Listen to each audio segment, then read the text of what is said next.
Howdy fellers. So today we are rebuilding the attic fans one more time. Last year we rebuilt the fan motors and got some actual bearings instead of bushings. The problem is that the bearings and the cup don't really fit quite right. There's a little bit of looseness and it's hard to figure out the dimensions that I would need exactly, because this is a conical shape. So trying to figure out exactly what size I need to fit just right in there. It's kind of like a hit and miss kind of a thing. But what I tried last year was just wrapping it with electrical tape.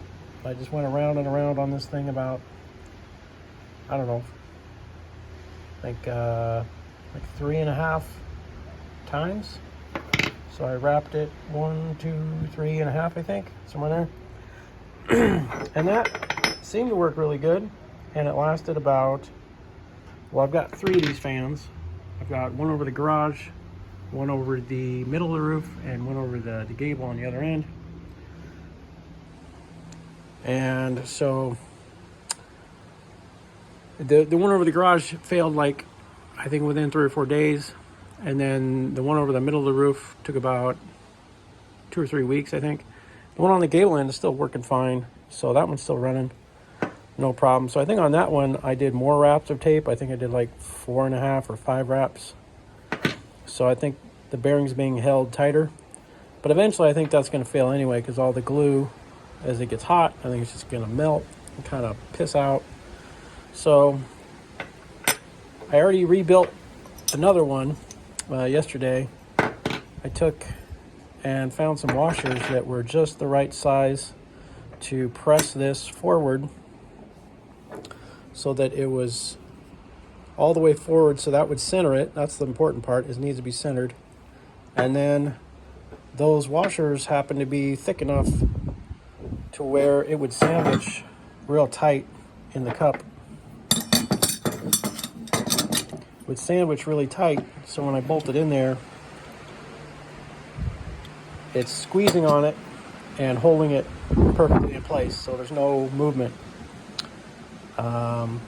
So that seems to be working really good, but I'm out of washers. So today I think I'm going to try some 3/16 plywood or some 5 millimeter plywood. So I've got the thin stuff for the camper, for the Mega Drop, Teardrop, X Super XL, Teardrop, whatever, the Gigantor drop. So anyways, I got a lot of this skin scraps, and I've got this like 5 millimeter stuff. So I'm going to use this now as a spacer. And that, I got to make the hole a little bit bigger still, but hard to do this with one hand. And yeah, see, that's holding it out just a hair. So that's going to work good, because that way, again, the screws, and I'm going to put screws in them this time instead of rivets. The rivets are good for long lasting, but the screws with some Loctite ought to be fine. But that's what I want. I want it to be squeezing it. Right now there's about 1/16 of an inch of space in between the cap and the base, the rotor base or housing, whatever. So that's about perfect. That's what I want.